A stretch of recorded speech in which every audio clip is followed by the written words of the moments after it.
Okhla chambers of industries के chairman Shri Arun पॉपली जी ने सरकार से मांग की है, जो सरकार को जरूर माननी चाहिए, ताकि फैक्ट्री के मालिक और दुकानदार सरवाइव कर सकें। कोरोना वायरस के प्रकोप के कारण 22 मार्च से जो लॉकडाउन चल रहा है, इसको बढ़ाकर 3 मई तक का कर दिया गया है और यह स्वागत योग्य कदम है और इसका सभी लोग समर्थन करते हैं। इंडस्ट्री और दुकानदारों ने आज तक कभी भी सरकार से कोई मांग नहीं की। अगर अभी इस सरकार के द्वारा कोई इस पर निर्णय नहीं लिया गया तो 25% MSME इंडस्ट्रीज और दुकानदार बंद हो जाएंगे और परेशानियां और बढ़ जाएंगी। आइए देखिए पूरी। आपको मालूम है कि कोविड-19 की वजह से लॉकडाउन हुआ है और इसके अंदर फैक्ट्री वाले सबसे ज्यादा सफर कर रहे हैं। हमारे लोगों की जितनी लेबर थी वो भी गांव चली गई है, तो इसके अंदर हम लोगों को बहुत ज्यादा प्रॉब्लम आ रही है और गवर्नमेंट का प्रेशर आ रहा है बार बार कि आप सैलरी भी पे करोगे, सब पे करोगे, लेकिन हम लोग कहाँ से पे करें। बिजली के मीटर के फिक्स चार्जेस भी हमें बहुत तंग कर रहे हैं, बिजली वालों के फोन भी आ रहे हैं और उन्होंने हमें बिल भी भेजने शुरू कर दिए हैं, प्रोविजनल बिल, जिसके अंदर उन्होंने सारे के सारे फिक्स चार्जेस लगा के दे दिए हैं। हमारी गवर्नमेंट से ये डिमांड है, ये रिक्वेस्ट है कि जितने भी इस टाइम के चार्जेस हैं ये सारे चार्जेस वेव ऑफ किए जाने चाहिए, क्योंकि हमें तो पता नहीं था कि लॉकडाउन आ जाएगा। एकदम लॉकडाउन आ गया हम पे, और लॉकडाउन लाना ही बहुत जरूरी था, नहीं तो प्रॉब्लम हो जाती। वर्किंग कैपिटल के सारे पैसे हमारे लोगों के मार्केट में हैं। दूसरी बात ये है कि जितने भी फैक्ट्री वाले हैं इन सब ने ESI अपने एम्प्लॉयज़ का पे करते हैं। ESI का मतलब ही इंश्योरेंस है, एम्प्लॉय की इंश्योरेंस है। जो मेडिकल पीरियड होता है उस मेडिकल पीरियड के अंदर ESI वाले उसका ट्रीटमेंट भी करते हैं और उस टेन्योर की उसको सैलरी भी देते हैं। तो कोविड-19 तो एक बीमारी नहीं, महामारी है और इसी की वजह से फैक्ट्रियां बंद है। तो इस टाइम की सारी सैलरी ESI को पे करनी चाहिए और ESI के पास इसका फंड भी पड़ा हुआ है। अगर वो चाहे तो वो पे कर सकती है। फैक्ट्री वाले को पे बहुत मुश्किल है, पे कर ही नहीं सकता सर, जो मर्जी हो जाए पे कर ही नहीं सकता। जो गवर्नमेंट ने अभी अनाउंसमेंट करी थी कि बैंकों की जो EMI है वो 2 महीने के लिए उसको आप एक्सटेंड कर सकते हो, किसी बंदे को हम वो उसमें नहीं गिनेंगे कि वो डिफॉल्टर है।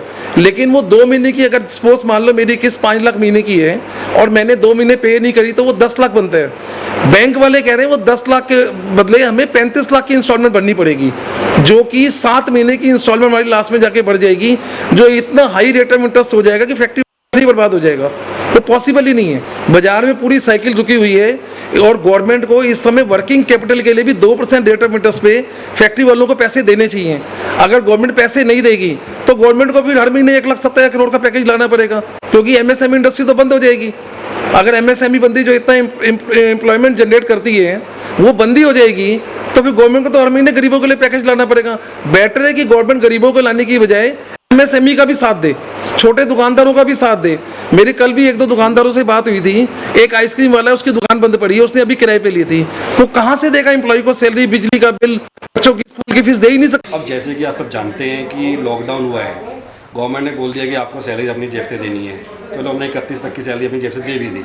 अब वर्कर पूरे महीने काम नहीं कर रहे हैं, ठीक है, और गवर्नमेंट ने बोल दिया आपको पैसे देना है, पेमेंट्स हमारी आ नहीं रही हैं, तो ऐसे में हम कहाँ से देंगे।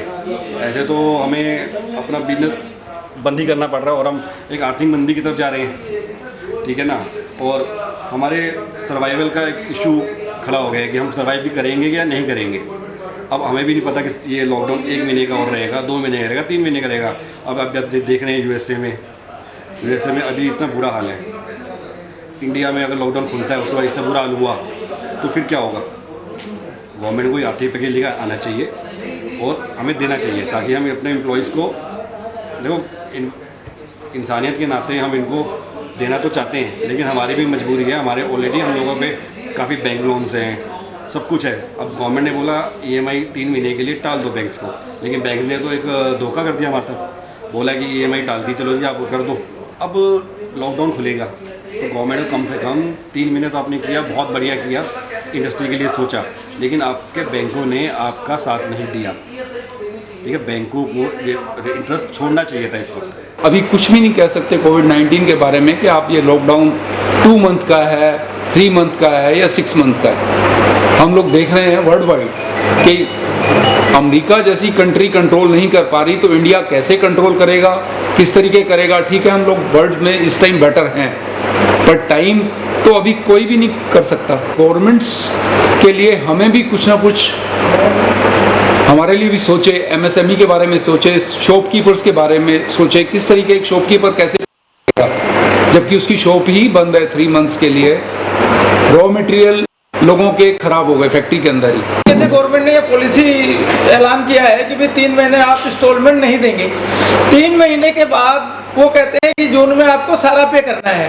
तो पहले ही जो है बुरी तरह जो है काफी खराब स्थिति में है, तो 3 महीने का बर्डन इकट्ठा वो जून में कैसे दे पाएगी? जब हमारे पास पैसे आएंगे नहीं, हम काम कर ही नहीं पा रहे हैं, तो वो जून में कैसे पे कर पाएंगे? और वो 3 महीने की एक साथ हम कैसे दे पाएंगे? इसके लिए एक तो रेट ऑफ इंटरेस्ट हमारा 0 किया जाना चाहिए। तो उस टाइम की स्थिति को देखते हुए कि इंडस्ट्री वक्त क्या संकट है, उस संकट से गवर्नमेंट को बहुत पॉजिटिव कदम उठाने चाहिए। हम छोटे छोटे बिजनेसमैन जो छोटा छोटा काम करते हैं, हम सब बिजनेसमैन के लिए गवर्नमेंट को कम से कम ESI के थ्रू पेमेंट जरूर देनी चाहिए। जो गवर्नमेंट हेल्प करने की बात कर रही है, जो इस महीने अभी हमारी सैलरी हमारे सिर पे आ जाएगी, फिर दोबारा से हमें सैलरी देनी पड़ेगी, तो गवर्नमेंट को इसके अंदर ESI के थ्रू हमारी जरूर हेल्प करनी चाहिए कुछ ना कुछ, जिससे कि हम सब लोगों को थोड़ा सा कुछ आराम मिले इस चीज़।